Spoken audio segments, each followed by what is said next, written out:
12 மந்த்தில் எவ்வளோ கான்ஃபிடெண்ட்டாக எழுந்து நடக்க ஆரம்பித்தோம். அந்த குழந்தைக்கு செல்ஃப் டவுட்னு ஒன்று இருந்ததே இல்லை. Where is that baby? It's still inside you. கான்ஃபிடென்ட்டை க்ரியேட் பண்ண வேணாம், அதை மறுபடியும் அன்கவர் பண்ணால் போதும்.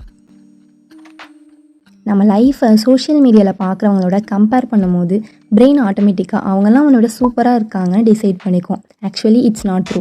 You are comparing your behind the scene life with someone else edited reel. ட்ரையே பண்ணாமல் எனக்கு வராது அப்படின்னு முடிவு பண்ணிடுறோம். ட்ரை பண்ணி அதில் வின் பண்ணால் தானே செல்ஃப் கான்ஃபிடென்ஸ் பில்ட் ஆகும்.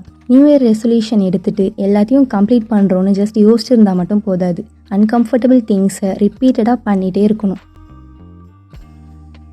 செல்ஃப் எஸ்டீம் லோவாக இருந்துச்சுன்னா மற்றவங்களாம் உன்னை விட பெட்டராக இருக்காங்க, I am not good enough, இந்த மாதிரி யோசிப்போம். இதனால செல்ஃப் ரெஸ்பெக்ட் குறைஞ்சிரும். நம்ம கண்ணு முன்னாடி பெரிய ஆப்பர்ச்சுனிட்டி தெரிஞ்சாலும் அதை யூஸ் பண்ணிக்க மாட்டோம். செல்ஃப் பிலீஃப் வீக்காக இருந்துச்சுன்னா என்னால் இதெல்லாம் பண்ணுறது கஷ்டம், நான் சொதப்பிடுவேன்னு யோசிச்சு எதையுமே ட்ரையே பண்ண மாட்டோம்.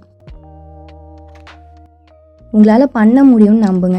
எடுத்தோன்னே பெரிய விஷயமா பண்ண வேணாம். நாளைக்கு நான் இந்த சின்ன ஒர்க்கை கம்ப்ளீட் பண்ணுவேன்னு ப்ராமிஸ் பண்ணி அதை கம்ப்ளீட் பண்ணுங்கள். Collect your tiny wins. சின்ன சின்ன சக்ஸஸை செலிப்ரேட் பண்ணுங்கள்.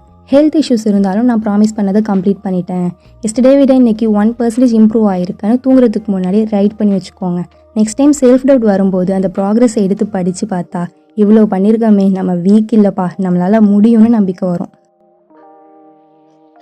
Just forget the criticism, failure, embarrassing moment. For example, last time ஸ்டேஜில் பேசினப்போ நீங்கள் சொதப்பியிருப்பீங்க, அதை பார்த்து எல்லாரும் சிரிச்சிருப்பாங்க. அதை அப்படியே உங்கள் பிரெயின் ஸ்க்ரீன்ஷாட் எடுத்து வச்சுக்கோம். நெக்ஸ்ட் டைம் இந்த மாதிரி நடக்கவே கூடாதுன்னு. செல்ஃப் கான்ஃபிடென்ஸ் லோ ஆகிறதுக்கு இதுதான் பெரிய காரணமே. பாஸ்டில் நடந்ததெல்லாம் தட்டி விட்டுட்டு வின் பண்ணுற வரையும் முயற்சி பண்ணிகிட்டே இருங்க.